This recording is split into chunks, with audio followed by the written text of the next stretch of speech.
Hello everyone, welcome to my another mini blog. তো weekend ছিল আর উইকেন্ডে বাড়িতেই বসেছিলাম, তো হঠাৎ করে প্ল্যান করলাম যে চলো কোথাও ঘুরে আসি। অনেক দিন কোথাও যাওয়া হয়নি, একসাথে টাইম স্পেন্ড করা হয়নি। তো কয়েকদিন আগেই তো বাড়ি এসেছি, তো সেই কারণেই বেরিয়ে পড়লাম আমরা দুজনে মিলে। কোথায় যাব কিছুই প্ল্যান ছিল না। তো ইউজটার সামনে দিয়ে যাচ্ছিলাম, তো ভাবলাম চলো ঢুকি, দেখি সামার কালেকশন কী কী এসেছে।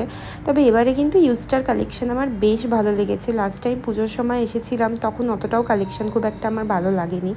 তবে সেবারে আমার ভালো লেগেছিলো ওদের জুয়েলারি কালেকশানটা। আমি এখান থেকে একটা ইয়াররিংস, একটা পেন্ডেন্টও নিয়েছিলাম। তবে এবারে জুয়েলারি কালেকশানটা আমার অতটাও ভালো লাগেনি। ঘুরে ঘুরে দেখছিলাম কি কি আছে না আছে।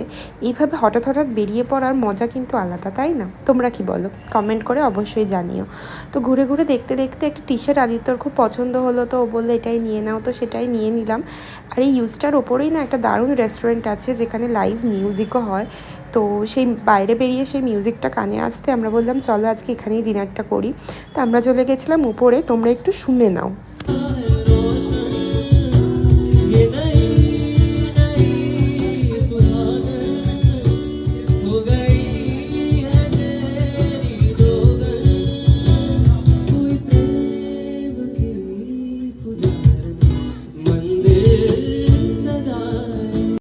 যিনি গাইছিলেন তিনি এত ভালো গাইছিলেন, অ্যাম্বিয়েন্সটা জাস্ট অসাধারণ ছিল। আমরা অনেকক্ষণ বসে বসে গান শুনলাম, দেন আমাদের খাবার চলে এলো। দেন ডিনারটা এনজয় করলাম গান শুনতে শুনতেই। আর আমাদের ডিনারে ছিল হচ্ছে মোমো। আমরা 2 প্লেট মোমো নিয়েছিলাম, আর যেটা খেতে বেশ ইয়ামি ছিল।